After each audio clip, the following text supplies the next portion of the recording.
তাপস্বী শতপথী পাহাড়ি পশ্চিম মেদিনীপুরের বিধাননগর পূর্ব থেকে পাঠিয়েছেন।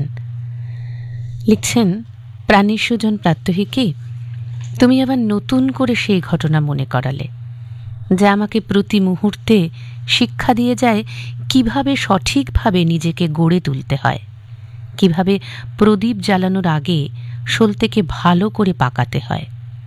আমরা জানি যে কাজই আমরা করি না কেন একটু একটু করে নিজেকে সেই কাজের উপযুক্ত করে গড়ে তুলতে না পারলে সাফল্য আসে না।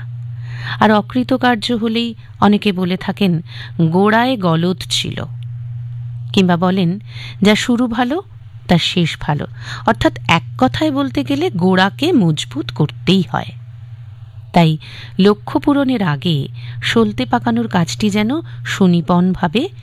সুনিপুণভাবে হয় সেদিকে লক্ষ্য রাখতেই হয়।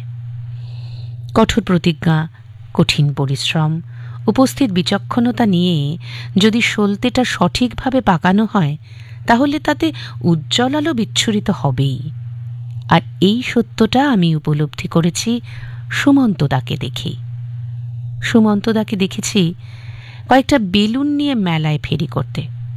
স্বপ্ন ছিল কিছু একটা করে 7 সদস্যের এত বড় সংসারটাকে সুষ্ঠুভাবে চালানো। রাত দিন তাই মনের মধ্যে চলত পরিকল্পনা।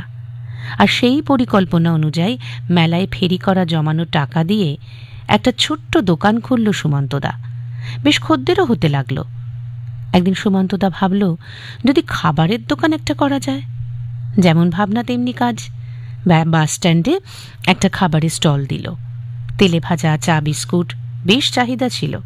কয়েক বছরের মধ্যেই তা রমরমিয়ে চলতে লাগলো। এখন সেই দোকান রীতিমতো রেস্টুরেন্ট। আর সেই রেস্টুরেন্টে এখন বেশ কয়েকজনের রুজি রোজগারের ব্যবস্থাও হয়েছে।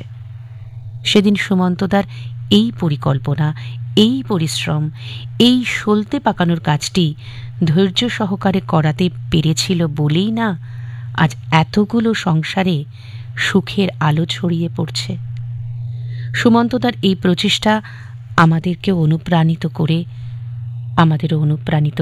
আমাদের লক্ষ্য পূরণ করতে। ধন্যবাদ আনতে তাপস্বী শতপথী পাহাড়ি, মেদিনীপুর শহর, বিধাননগর পূর্ব, পশ্চিম মেদিনীপুর।